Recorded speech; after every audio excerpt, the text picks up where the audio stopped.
Bonjour amis de l'histoire grecque.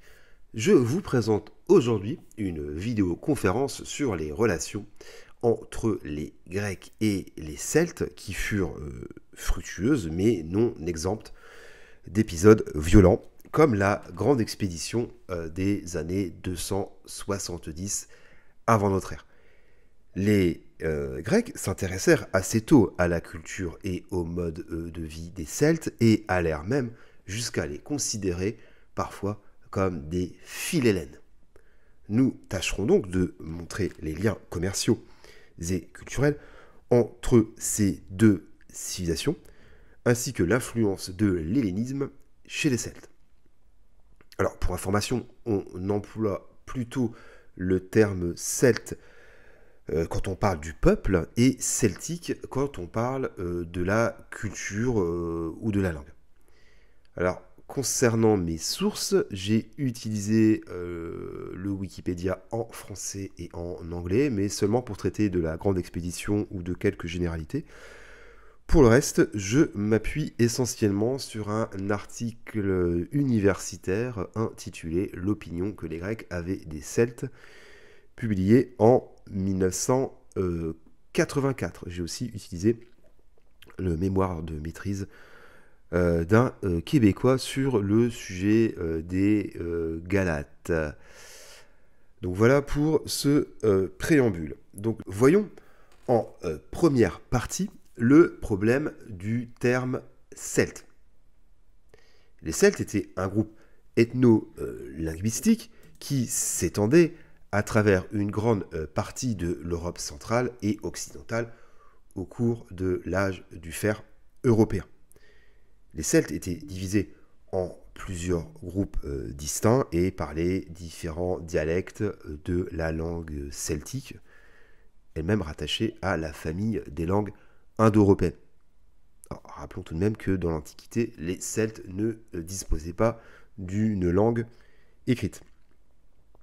Précisons enfin que les auteurs latins appelaient Gaulois une partie des Celtes vivant en Gaule. Donc la première mention écrite du nom des Celtes, donc pour désigner un groupe ethnique, est due à Hécatée de Milet, donc un historien et géographe grec, à la date de 517, donc toutes les dates seront quasiment avant notre ère. Donc il appelait Keltoi un peuple vivant près de Massalia, l'actuelle Marseille. Et au 5e siècle, Hérodote évoquait des Keltoi vivant près de la source du Danube, ainsi que dans l'ouest de l'Europe. Aristote parlait, lui, de la Celtique pour désigner une région située autour du Danube. Quant à l'étymologie du terme Keltoi, elle n'est pas clairement établie, et différentes racines indo-européennes pourraient en être à l'origine. Je vous épargne les détails. Et certains auteurs supposent que ce terme serait d'origine celtique, tandis que d'autres considèrent que ce terme fut inventé par les Grecs.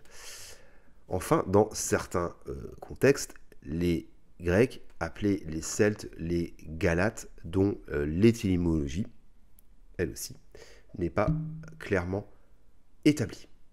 Voyons en deuxième thème les Celtes vus par les Grecs. Aux époques classiques et archaïques, seule la colonie phocéenne de Massalia vivait au contact direct des Celtes. En Grèce proprement dite, ce sont les Macédoniens qui furent les premiers à entrer en contact violent avec les Celtes. Puis, à l'époque hellénistique, au gré de l'expansion grecque et de diverses expéditions celtes, la plupart des Grecs vivaient au contact de populations celtes dans leur arrière-pays, mis à part ceux vivant en Afrique du Nord et au Proche-Orient. Alors, au contraire des Romains, dont l'opinion sur les Celtes était à la même époque résolument hostile, les Grecs montraient un certain respect envers les Celtes. Aux yeux des Romains, les Celtes méprisaient les lois divines et humaines Il faisait la guerre aux dieux, comme Jupiter du Capitole à Rome, ou Apollon du sanctuaire de Delphes. Et il pratiquait même les sacrifices humains. Cette opinion négative s'explique par le fait que Rome avait eu à subir les incursions de Celtes qui étaient établies en Italie du Nord, et aussi par le fait que les Romains avaient conquis en 121 la Gaule narbonnaise dans le but d'assurer la sécurité des routes terrestres vers l'Espagne. Et donc les Celtes étaient pour les Romains des barbares à vaincre puis à assimiler. L'opinion des Grecs au sujet des Celtes était quant à elle beaucoup plus nuancée. Au 5e siècle, Platon évoquait les Celtes en parlant de l'utilité des beuveries et les qualifia de peuples belliqueux. Au 4e siècle, Aristote évoquait le fait que les guerriers celtes exaltaient l'amour viril pour se libérer de l'influence des femmes. Cette pratique est également évoquée par d'autres auteurs grecs plus tardifs comme Diodore, Strabon et Athénée. Évoquons maintenant une ambassade de Celtes restée dans la postérité, donc une ambassade qui rencontra Alexandre le Grand en 335, donc au début de son règne, au bord du Danube. Et cette ambassade aboutit à des gages d'amitié mutuelle. Et à cette occasion, Alexandre demanda aux ambassadeurs celtes ce qu'ils redoutaient le plus, en espérant qu'ils citassent son propre nom.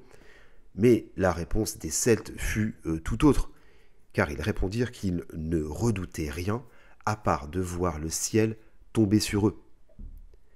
Mais l'interprétation d'Alexandre, qui est passée à la postérité grâce notamment à Astérix, pourrait être due à une erreur sur le sens réel de la traduction en grec de la réponse des Celtes.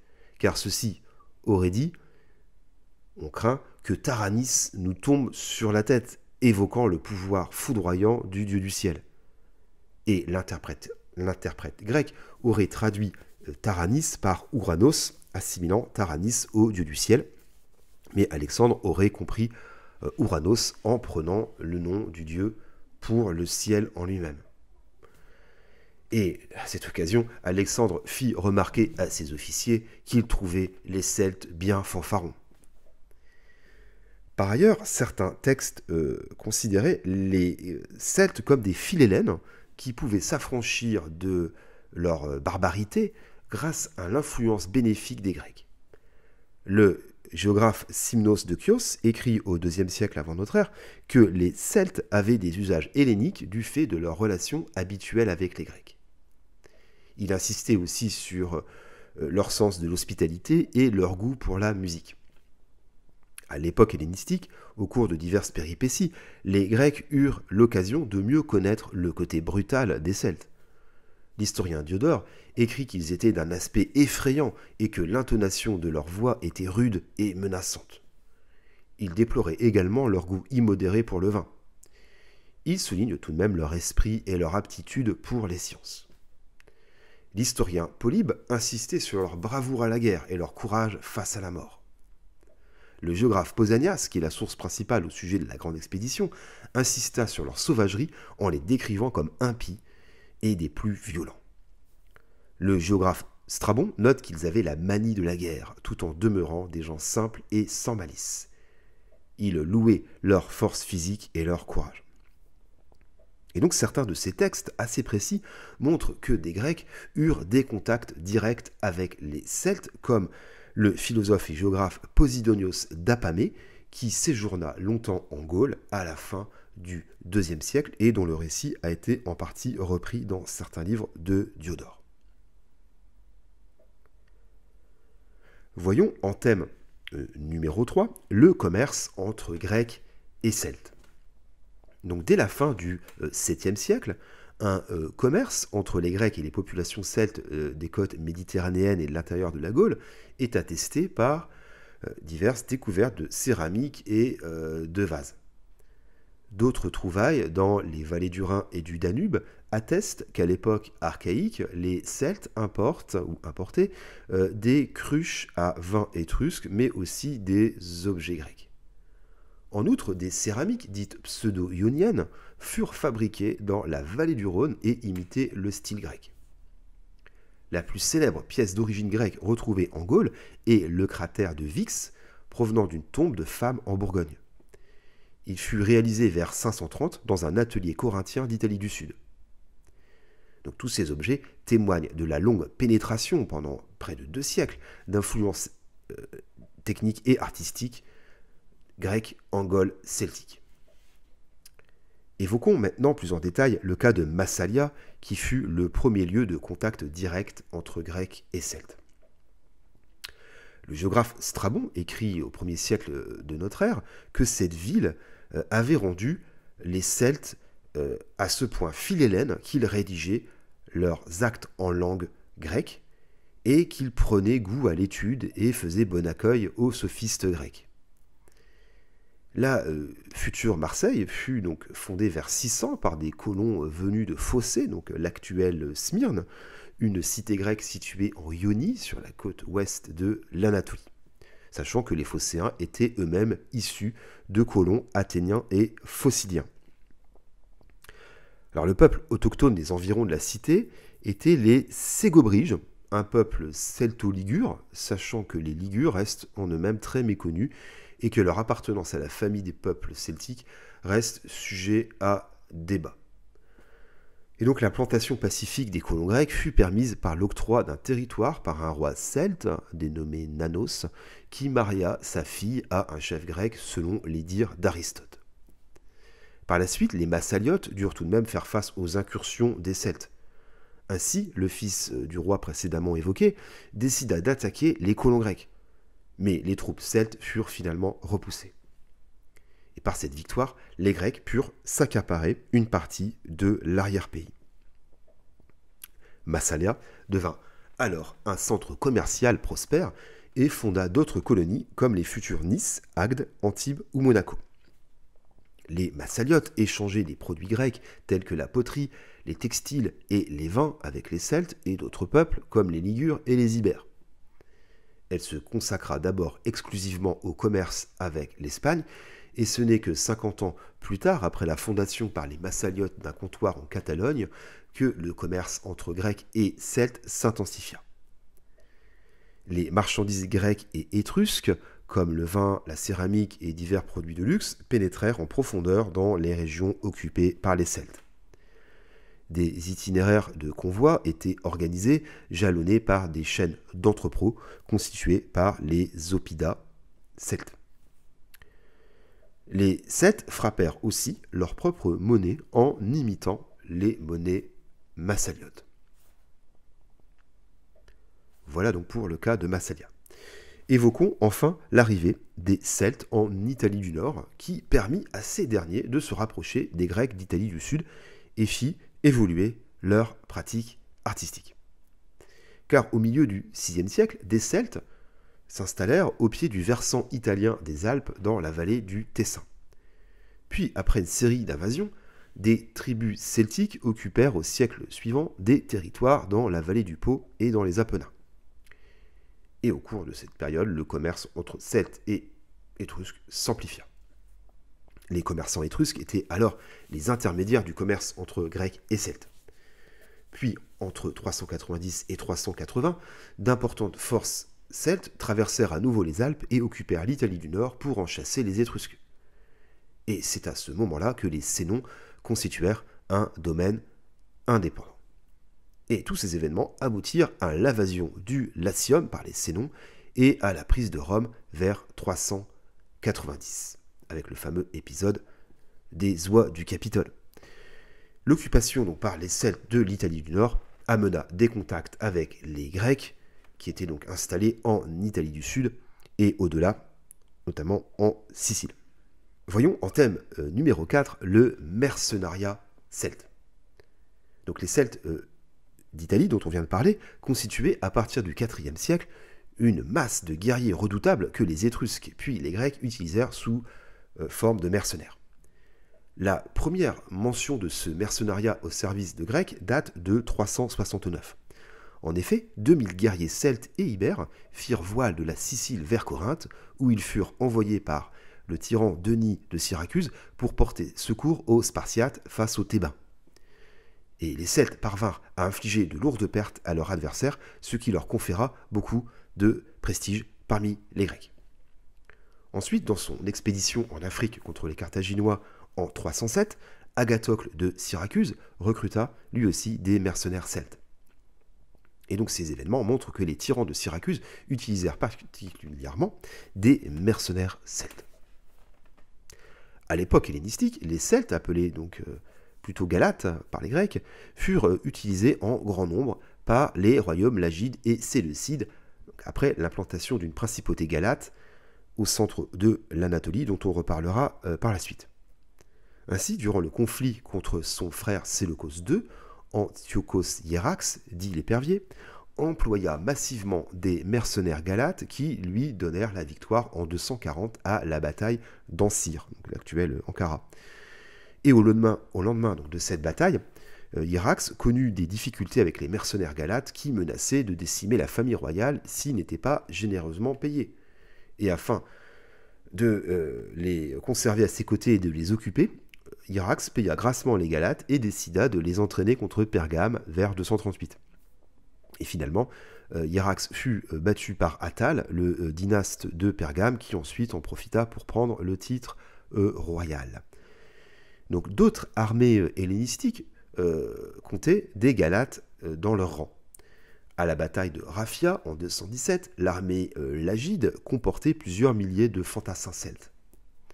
À la bataille de Magnésie en 190, donc livrée contre les Romains, le roi séleucide Antiochos III put compter sur un contingent de 3000 cavaliers galates. Mais la paix d'Apamée de 188 interdit aux Séleucides de lever des troupes dans la sphère d'influence de Rome, c'est-à-dire dans tout le monde grec et en Anatolie, ce qui priva les Séleucides des précieux mercenaires galates. Enfin, le roi de Macédoine Persée embaucha également des Galates durant sa guerre contre Rome, perdue en 168. Il convient aussi de noter que les mercenaires celtes firent évoluer l'équipement des troupes au cours de l'époque hellénistique, avec notamment la généralisation du turéos, un large bouclier ovale en bois augmenté de pièces métalliques. Les fantassins le portant étaient appelés turéophores. Ils étaient notamment présents dans l'armée séleucide. Et au contact des mercenaires galates, l'équipement des turéophores va s'alourdir avec parfois l'utilisation d'une cotte de maille. Pour conclure, remarquons que les Carthaginois recrutèrent également en très grand nombre des mercenaires celtes durant les guerres puniques. Développons en thème numéro 5 la grande expédition des Celtes. Donc cette expédition menée en Grèce et en Anatolie par une immense armée celte dans les années 270 frappa énormément les contemporains et eut des conséquences durables avec la création en Anatolie d'une principauté connue sous le nom de Galatie. Elle trouvait ses origines dans des mouvements migratoires survenus au IVe siècle en Europe centrale et amena la première et unique grande confrontation entre le monde celtique et le monde grec.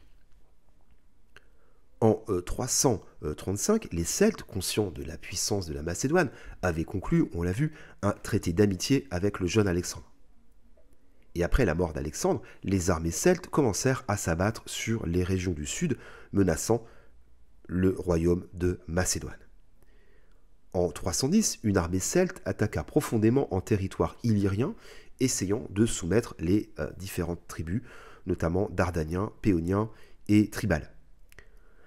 Mais les Celtes furent finalement vaincus par les Dardaniens et Cassandre, le nouveau maître de la Macédoine, prit sous sa protection certains de ses anciens ennemis illyriens pour faire face aux Celtes.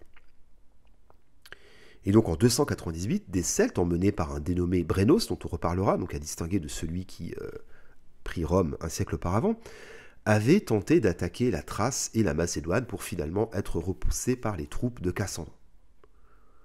Une autre armée celte marcha sur la Thrace et la tribu des Serdis s'y installa pour fonder la ville de Serdica, l'actuelle Sofia.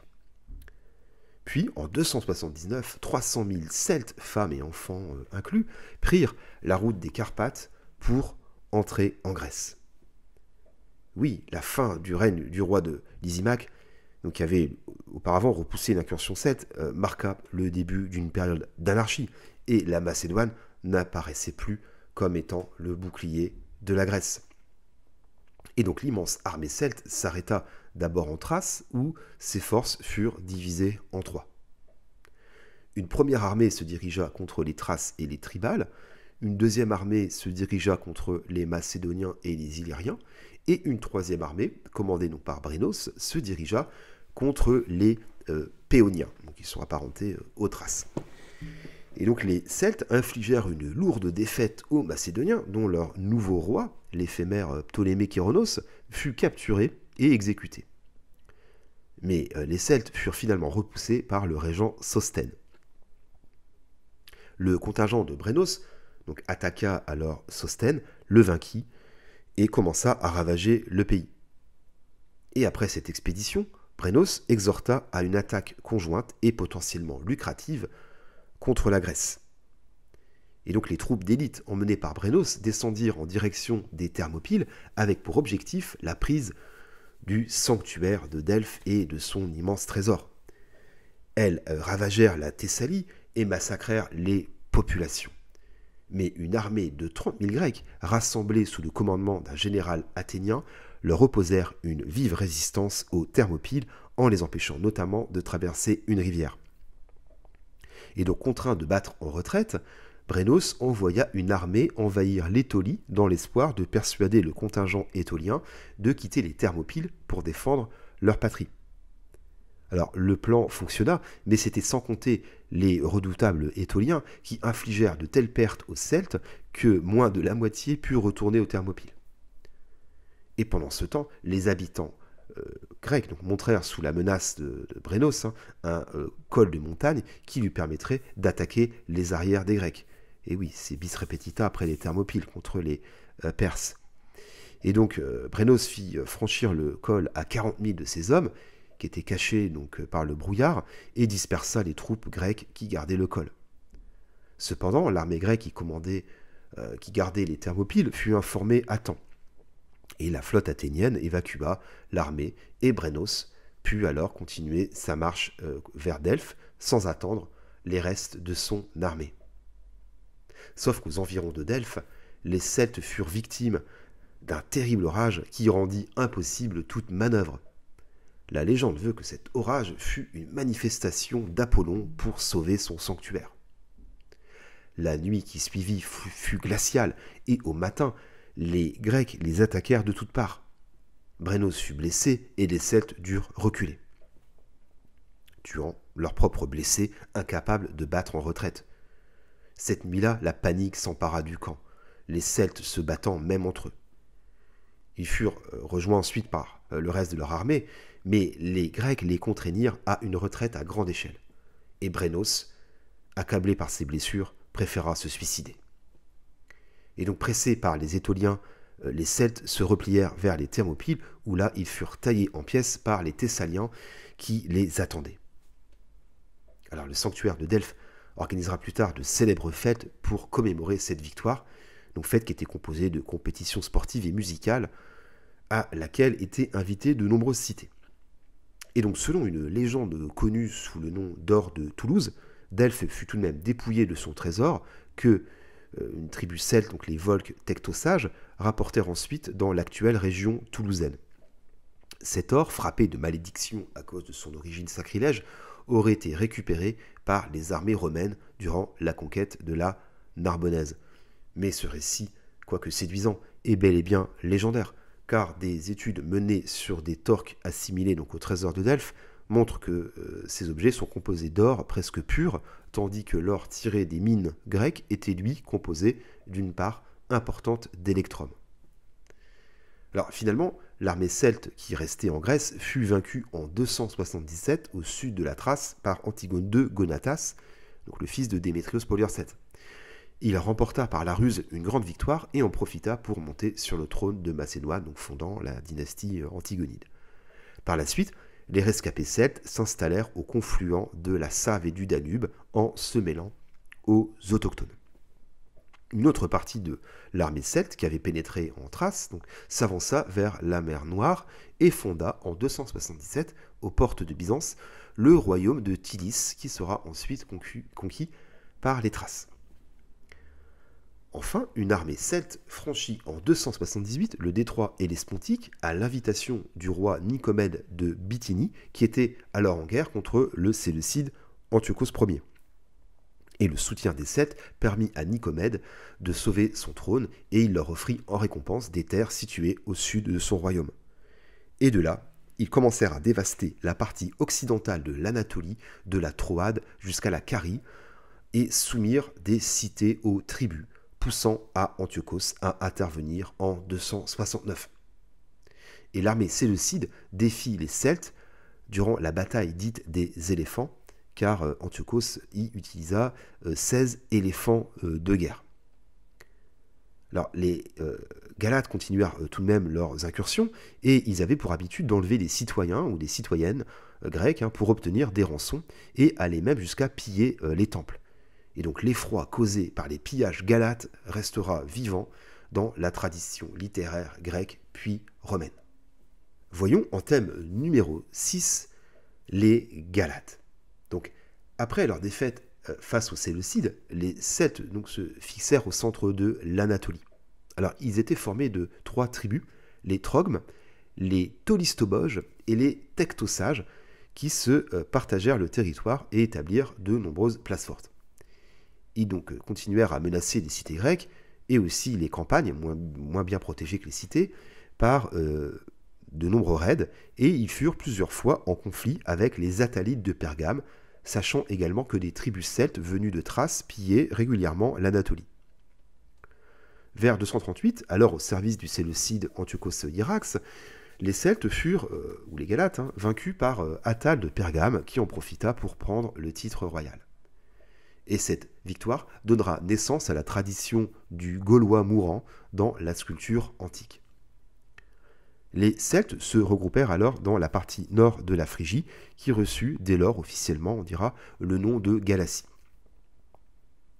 Et donc, après avoir été proclamé roi, Attale demanda à des Celtes de traverser l'Hellespont et de devenir ses mercenaires. Et donc, vers 219, le roi Prusias de Bithynie fit massacrer un grand nombre de Galates, femmes et enfants compris. Entre 168 et 166, les tribus galates, qui étaient donc sous la domination attalide à l'époque, se révoltèrent et Eumène II dut réunir une grande armée. Il put rétablir son autorité dans la région, mais il fut au dernier moment lâché par le Sénat romain qui affirma l'autonomie des Galates. À l'époque, Pergame endossait l'image de protectrice de l'hellénisme aux yeux des Grecs. Mais dans le même temps, les Galates s'étaient progressivement hellénisés, ce qui d'ailleurs leur vaudra de la part des Romains le nom de Gallo-Graéci. À voir qu'en 189, après la bataille du Séleucide, donc Antiochos III, la défaite, les Romains menèrent campagne en Galatie et un grand nombre de Galates furent impitoyablement massacrés ou réduits en esclavage. Et donc, d'après Tite-Live, le général romain, donc Vulso, réclama « Ce sont des dégénérés, une race de bâtards, comme leur nom l'indique, gallo-grecs ». Fermez les guillemets. Donc finalement, cette présence menaçante des barbares galates au cœur de l'Anatolie frappa beaucoup l'imaginaire des Grecs et des Romains. Voyons en dernier thème les influences culturelles et religieuses. Les Gaulois semblent avoir été, dès leur premier contact avec les Grecs, fascinés par les représentations anthropomorphiques de leurs divinités. Des représentations d'Athéna et de Dionysos sur des parures en or comptent parmi les plus anciennes œuvres d'art celtiques jamais retrouvées. Par ailleurs, l'importance chez les Celtes de la déesse Athéna est attestée notamment par un récit du gallo-romain Troque-Pompée, repris plus tard par Justin, donc c'est les fameuses Philippiques, et dans ce récit, des Celtes tentèrent de prendre Massalia, mais leur chef vit en rêve une femme menaçante qui se disait déesse. Et donc terrorisé, ce roi fit la paix avec les Massaliotes. Et ayant obtenu l'autorisation de pénétrer dans la cité afin d'y honorer les dieux, il aperçut la statue d'Athéna et la reconnut comme étant la déesse vue en rêve. Il fit alors don à la déesse d'un torque d'or et conclut avec les Massaliotes un traité d'amitié. Et donc ce récit, considéré comme légendaire, montre tout de même l'attrait des Celtes pour les divinités grecques, en cela qu'il existe un rituel celte consistant à offrir un torque à leur déesse Rigani, donc l'épouse de Taranis et de Teutates. Et donc dès le 5e siècle, les Celtes avaient trouvé chez les Grecs des images et des concepts dont ils tiraient profit pour exprimer leurs propres idées. Par ailleurs, les auteurs grecs montraient une certaine fascination envers les bardes et les druides. Diodore tenait en haute estime les druides qu'il jugeait dignes des plus grands honneurs. Il les décrivait comme des sages, transmettant des connaissances ésotériques et occupant une position élevée dans la société celtique. Il mentionnait également leur rôle dans les cérémonies religieuses et les sacrifices. À sa suite, Strabon fit référence aux druides dans ses œuvres en les décrivant comme une classe sacerdotale jouissant d'un grand respect et d'une autorité considérable.